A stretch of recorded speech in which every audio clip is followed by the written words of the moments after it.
Good morning students, कैसे हैं आप सब। आज हमारा चैप्टर है ओवरव्यू ऑफ जीएसटी। इसमें हम इन टॉपिक्स पर डिस्कशन करेंगे, जिसमें इंट्रोडक्शन है, जीएसटी के बारे में बात करेंगे, इसके ओरिजिन के बारे में बात करेंगे और क्या क्या इसके फ़ीचर्स हैं, बेनिफिट्स हैं, ड्रॉबैक्स हैं, किस तरीके से ये इम्प्लीमेंट किया गया और इसकी जीएसटीएससी जो एक काउंसिल का निर्माण किया गया उसके बारे में बात करेंगे और जीएसटी नेटवर्क क्या है, इसके बाद हम इसकी समरी देखेंगे। तो सबसे पहले बात करेंगे हम इंट्रोडक्शन की।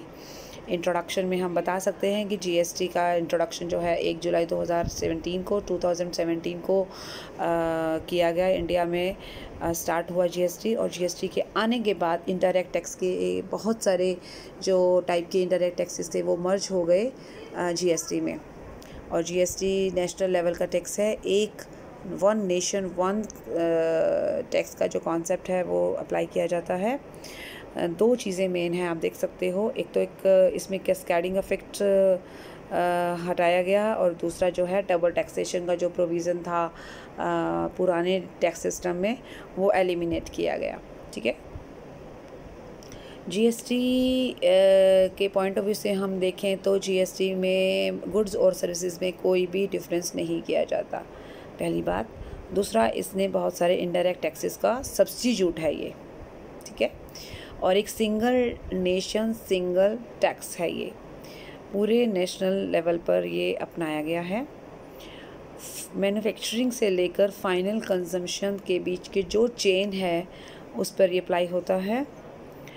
जब भी आप आउटपुट पर कोई टैक्स देते हैं, जीएसटी देते हैं, तो हमें इनपुट जो हमने जो इनपुट पे आप टैक्स पे कर चुके हैं उसका क्रेडिट हमें आउटपुट टैक्स पर मिल जाता है। तो इसे हम इनपुट टैक्स क्रेडिट भी कहेंगे। ये हम एक छोटे से एग्जांपल से क्लियर करेंगे।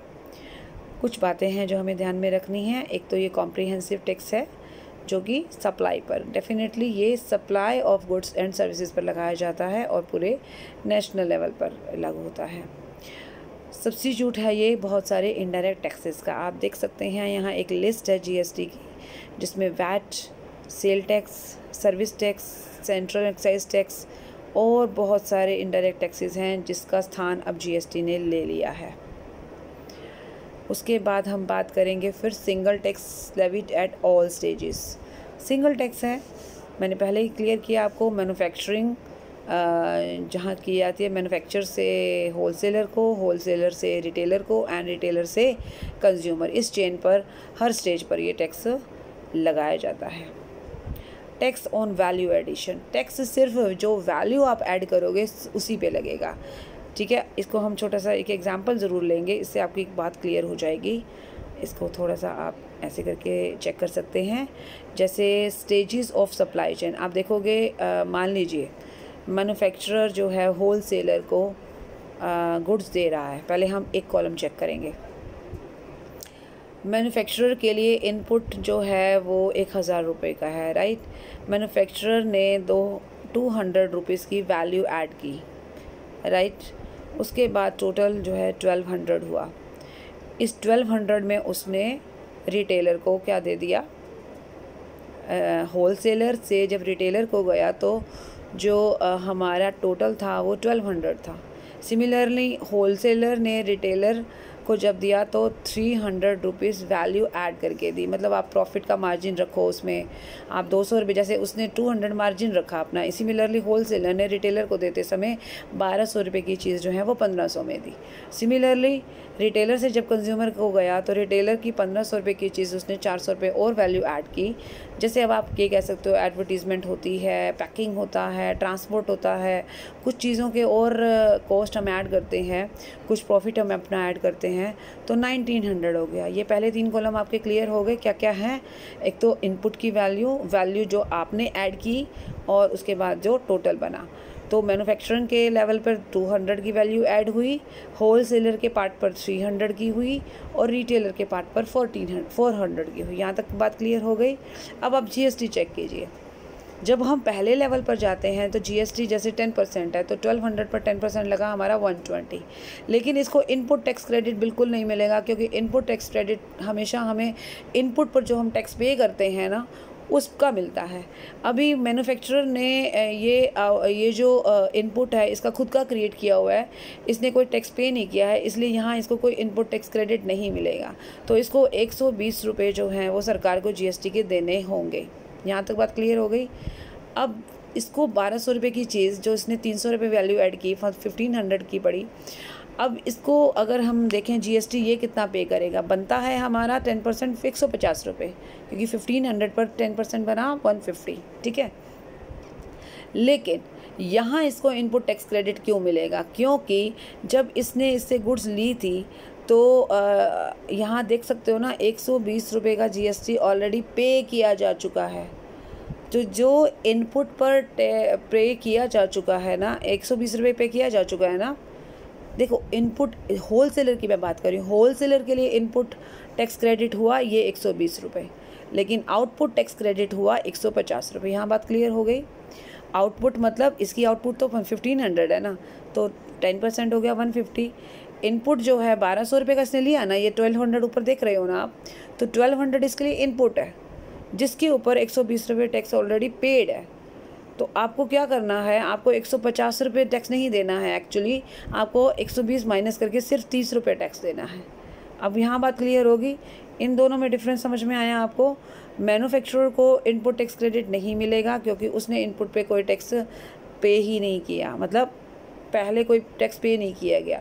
लेकिन इस 1200 पे यहाँ पर 120 रुपये टैक्स पेड किया जा चुका है, इसीलिए इस पर्सन को 150 में से 120 का टैक्स क्रेडिट मिल जाएगा।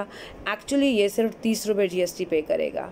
तो अगर मैं आपको दिखाऊं वैल्यू एडिशन, हमने बोला ना कि वैल्यू एडिशन पे टैक्स लगता है, तो इसकी वैल्यू एडिशन कितनी थी 300।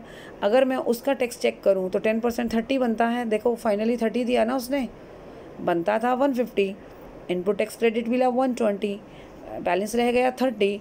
तो एक्चुअल 30 कहाँ से आया, यही तो है 300 के ऊपर जो आपने वैल्यू ऐड की थी 300 की, उसी पे 10% लगा। मतलब इसको 1500 पे नहीं देना, इसको सिर्फ 300 रुपये पे देना है, ठीक है। सिमिलरली अब आप यहाँ आ जाओ, 1500 वैल्यू का इनपुट का है, 400 वैल्यू एडिशन है, तो मैं चाहूँ तो सीधा 400 पर नीचे आपको 10% करके 40 दिखा सकती हूँ, बट मैं आपको पूरा प्रोसीजर फॉलो करके दिखाऊंगी कि इसके लिए इनपुट है, रिटेलर के लिए इनपुट है 1500, 400 उसने वैल्यू ऐड की है, 1900 हो गया हमारा। उसके बाद टैक्स बनता है GST का 190 10% के रेट से, लेकिन इस 1500 के ऊपर तो ऑलरेडी हम यहाँ 150 रुपये दे चुके हैं ना। टोटल तो 150 ही हुआ ना अब तक का, 120 इधर 30 इधर, 150 हो गया ना। तो 150 दे चुके हो ना, यहाँ पे 150 रखो इनपुट टैक्स क्रेडिट का, यानी रिटेलर अब सिर्फ 40 रुपये टैक्स के देगा। इसे कहेंगे इनपुट टैक्स क्रेडिट। और GST कितना पे किया, यहाँ 120 पे किया इस लेवल पे, यहाँ 30 पे किया, यहाँ 40 पे किया। इनपुट टैक्स क्रेडिट कितना मिला, यहाँ नील मिला, यहाँ 120 मिला, यहाँ सिर्फ 150 मिला, ठीक है। तो समझ में आया कि जितनी आप वैल्यू ऐड करते हो ना, GST सिर्फ उसी पे लगता है एक्चुअली। क्यों, क्योंकि टोटल इनपुट पे तो आप ऑलरेडी 1200 पे पहले टैक्स दे चुके हो ना। ये चीज़ें पुराने सिस्टम में नहीं थी। जो पुराना हमारा इनडायरेक्ट टैक्सेस का सिस्टम था, उसमें क्या करते थे हम, जैसे मैंने यहाँ 1200 के ऊपर 120 दिया ना, यहाँ फिर से दोगे, यहाँ फिर से दोगे, तो डबल टैक्सेशन हो जाता था, जो कि GST में ख़त्म कर दिया गया, ठीक है। तो ये जो चीज़ें मैंने आपको बताई हैं, ये उसी को उसने डिटेल में बता रखा है। नेक्स्ट है हमारा रिमूव कैस्केडिंग इफेक्ट। अब ये क्या चीज़ है, कैस्केडिंग इफेक्ट का मतलब होता है टैक्स ऑन टैक्स। अभी ये देख लेते हैं, एक एग्जांपल से देखते हैं, उसको ज़्यादा अच्छे से हम समझ पाएंगे। मैन्युफैक्चरर है, ये ओल्ड सिस्टम है, ये GST का सिस्टम है। मैन्युफैक्चरर के पार्ट पर वो बता रहा है क्या क्या चीज़ें हैं। जैसे मैं प्राइस उसके लिए था 10,000 का। अगर ओल्ड इनडायरेक्ट टैक्स में देखूं तो मैन्युफैक्चरर के लिए प्राइस 10,000 था, तो यहाँ पे भी एक बार 10,000 ले लेते हैं, ठीक है। उसके बाद कहता है कि जब पुराना सिस्टम था उसमें मैन्युफैक्चरर को एक्साइज ड्यूटी देनी पड़ती थी। मान लीजिए रेट था 12.5, तो 10,000 पे 12.5 किया मैंने 1250, तो उसके लिए क्या प्राइस हो गया, 11,250 हो गया ना। उसने तो टैक्स भी पे किया, लेकिन नए सिस्टम में यहाँ पे कोई भी एक्साइज ड्यूटी नहीं लगती। क्लियर हो गई, ये तो अभी 10 का 10 ही रहा। आगे पेज पे चलते हैं, फिर आ जाते हैं आगे हम। पुराने सिस्टम में CST लगता था। CST होता है सेंट्रल सेल्स टैक्स। अगर आप एक स्टेट से दूसरे स्टेट में कोई सामान बेचते हैं थे तो आपको CST देना पड़ता था। मान लीजिए ये 2% है, तो 11,000 समथिंग जो आया था पीछे, उस पर आपने 2% लिया, 225। लेकिन नए सिस्टम में ये जो है CST की बजाय हमारा GST लगा। नए सिस्टम में क्या है, CST हटा, GST लगा, और एक्साइज तो ख़त्म ही हो गया। अब मान लीजिए GST हमारा 14.5 है, तो मैंने 10,000 पर 14.5 किया, 1450 आ गया हमारा। ये नया सिस्टम है, ये पुराना सिस्टम है। यहाँ तक बात हो गई। अब मुझे मैंने इसको काटा है क्योंकि ये बात ठीक नहीं लिखी हुई। इनवॉइस वैल्यू क्या है, मैन्युफैक्चरर कितने पे चीज़ आपको देगा, 11,475 पे। कैसे देगा एक बार चेक करें। 10,000 का उसका एक तरह से कॉस्ट था, 1250 उसने एक्साइज दिया, 11,250 हुआ, उसका 2% उसने CST दिया, तो उसके लिए पड़ गया रेट 11,475 का। इस रेट पर वो आपको ये पैसे, ये गुड्स देगा। अब GST की बात करते हैं। 10,000 था, नो एक्साइज ड्यूटी, 10 का ही रहा। यहाँ पे आ जाते हैं। GST लगा कितने का, 12.5 का मान लो, हो गया इतना। कितनी वैल्यू पड़ गई आपकी, 11,450। अगर हम पुराने सिस्टम के हिसाब से दें गुड्स तो उसकी वैल्यू बनती है 11,475। GST के हिसाब से दें तो 25 रुपये कम बनते हैं। यानी अगर मैं पुराने सिस्टम में देखूं तो मेरा टैक्स, एक तो मैंने एक्साइज का टैक्स दिया था और एक ये 225 रुपये मैंने दिया था CST, दोनों को मिलाकर 1475 रुपये टैक्स दिया। नए सिस्टम में मैंने सिर्फ GST दिया 1450, तो कितना हिसाब हुआ, 25 का डिफरेंस हुआ। नाउ 25 का डिफरेंस क्यों है, ये क्यों कैस्केडिंग इफेक्ट का नतीजा है। पुराने सिस्टम में आपने देखा ध्यान से एक चीज़ कि मैंने 10,000 में 1250 किया, 11,250, इसके ऊपर 2% लगाया है, जबकि लगना चाहे 10,000 पर 2%। हम क्या करते हैं, इस 1250 पे भी तो टैक्स लग गया ना, सिर्फ 10,000 पे लगता तो समझ में आता था। ये जो हमारा ये CST देख रहे हो आप, CST जो 2% है, ये मेरा 10,000 पे नहीं लगा हुआ, ये मेरे 11,250 पे लगा हुआ है। तो टैक्स ऑन टैक्स तो हो गया ना ये भाई। एक चीज़ आप देखो, टैक्स सिर्फ 10,000 पे लगना चाहिए, एक्साइज लग गई, चलो ठीक है मान लिया, ये आ गया 11,250। अगला CST भी तो 10 पे लगना चाहिए था ना, लेकिन हम तो उसको 11,250 पे लगा रहे हैं। तो ये जो 1250 पे भी तो 2% लग रहा है ना, ये क्यों दे रहे हैं हम, टैक्स के ऊपर टैक्स क्यों दे रहे हैं भाई। एक बार हम 1250 दे चुके हैं टैक्स के, भाई टैक्स पे टैक्स तो ना लगना चाहिए। यहाँ ऐसा कोई सिस्टम है नहीं, इसीलिए इसी का नतीजा है कि हमारा GST कम बना और पुराना टैक्स सिस्टम में टैक्स हमारा ज़्यादा बना। तो this is known as cascading effect, यानी कि टैक्स ऑन टैक्स। समझ में आया, यहाँ तक बात क्लियर हो गई। तो अब एक तो ये बात हम देखते हैं कि कुछ जनरल सी बातें हमने देखी। अब हम देखेंगे GST का ओरिजिन कैसे हुआ, GST किस तरीके से आया। एक तो हम देखेंगे कि वर्ल्ड में यानी ग्लोबल लेवल पर इसकी एंट्री कैसे हुई। फिर हम बात करेंगे इंडिया की। ग्लोबल लेवल पे एक बार चेक कर लेते हैं कि ग्लोबल लेवल पर क्या सीन है। सबसे पहले तो हम देखेंगे कि कितने कंट्रीज़ ने इसको अडॉप्ट किया है। कम से कम 160 कंट्री तो आज की डेट में ऐसे हैं जिन्होंने इसको अडॉप्ट किया है, ठीक है। दूसरी बात, सबसे पहला कंट्री कौन था जिसने इसको इंट्रोड्यूस किया। फ्रांस ने 1954 में इसको इंट्रोड्यूस किया था, यानी सबसे पहले फ्रांस में ये आया था। यूनिफाइड GST सिस्टम, यूनिफाइड का मतलब होता है कि उसमें सेंट्रल, एक सेकेंड, हाँ, सेंट्रल जो गवर्नमेंट है उसी के पास पावर है। नहीं, सॉरी, ये चीज़ नहीं।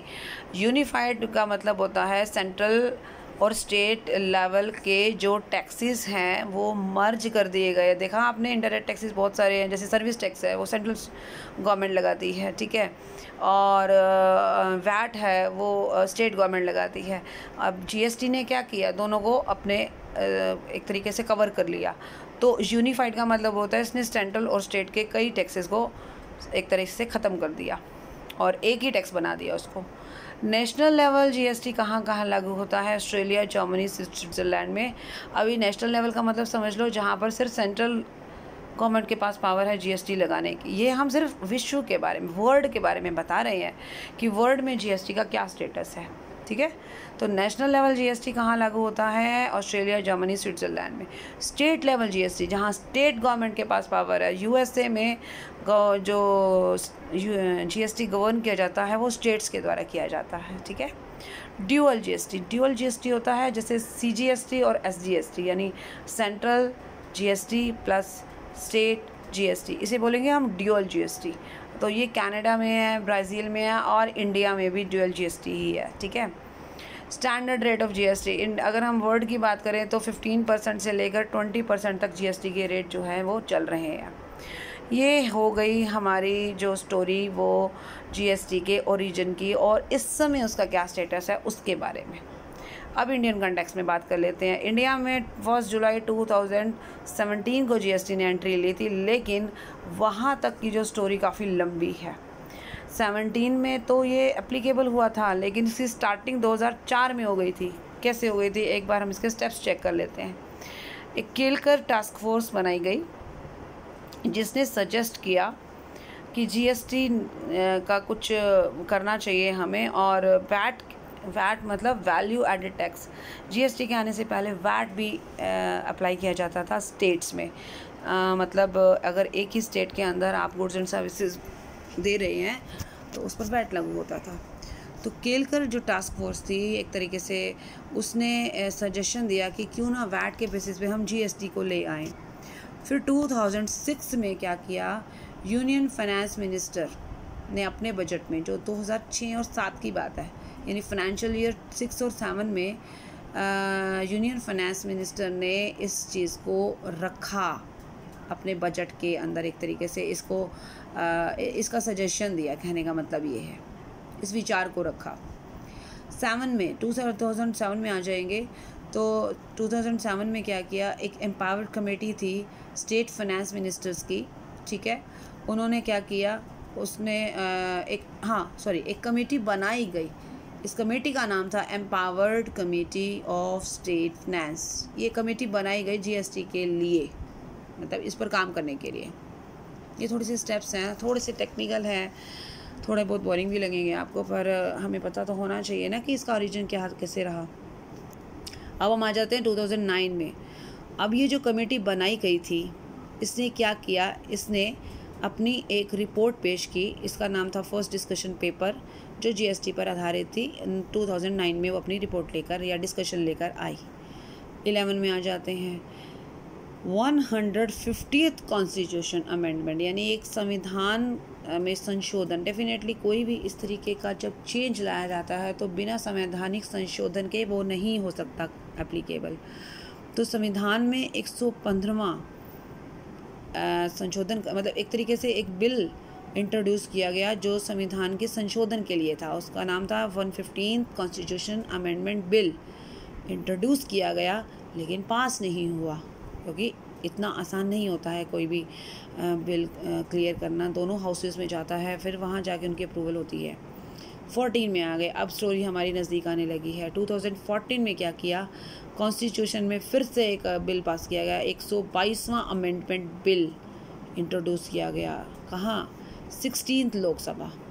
2014 में 16th लोकसभा में जो है 2014 में जब मोदी गवर्नमेंट आई थी, तो उस दौरान की बात है ये। पहले तो 115वां अमेंडमेंट किया गया, बिल बनाया गया, लेकिन वो पास नहीं हुआ। अब 122वां अमेंडमेंट बिल बनाया गया, लेकिन वो पास हो गया। उसको कैसे पास किया गया आप देख सकते हैं। 2015 में constitution amendment bill was passed by the Lok Sabha in 2015। तो ये अभी तो बनाया गया 14 में, 15 में ये पास हुआ। 16 में आ जाओ, bill with certain amendments, bill में फिर से कुछ अमेंडमेंट्स हुए। Was finally passed in Rajya Sabha and then thereafter in Lok Sabha, ठीक है। 16 में ऐसा हो गया। 17 में आ जाओ, अब 22 मेंबर्स की एक कमेटी बनाई गई to look into the proposed GST laws बनाए गए, जैसे सीजीएसटी है, एसजीएसटी है, आईजीएसटी है, जो आगे हम बात करेंगे उसके बारे में। जैसे स्टेट के लिए एसडीएसटी है, या यूनियन टेरिटरीज़ के लिए यूटीजीएसटी है, राइट। और इंटर स्टेट ट्रेड के लिए हमारी है आईजीएसटी। तो उसके लॉस के ऊपर एक 22 मेंबर्स की कमेटी ने अपने जो है विचार रखे, और उसके बाद फाइनली ये 1 जुलाई 2017 को जम्मू कश्मीर को छोड़कर सारे देश में लागू हो गया, और जम्मू कश्मीर को ही 7 जुलाई को लागू हुआ, ठीक है।